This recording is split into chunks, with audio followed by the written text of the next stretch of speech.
Le voilà, présenté par Fabrice Marin, Clovis du Berlel numéro 8. Ah, alors ça, c'est l'un des meilleurs étalons de France, je dirais même l'un des meilleurs étalons d'Europe en obstacle, puisqu'il a une production qui s'illustre en France, en Angleterre, en Irlande. Vous vous souvenez de son record, il a fait 18 vainqueurs en 6 semaines, c'est bien ça, entre le mois d'octobre et le mois de novembre. Il en a. Alors, je ne sais pas par où commencer pour parler de Clovis du Berlay, parce que c'est un fils de King's Theatre, ça c'est très important. C'est aussi le père de Great Pretender.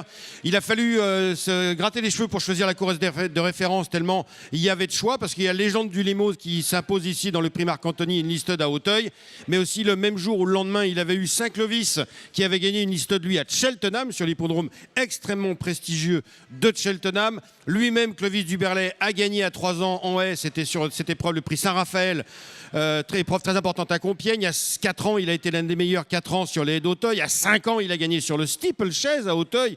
Et Dieu sait que c'est important d'avoir des chevaux qui gagnent sur le steeplechase d'Auteuil. On en voit les résultats.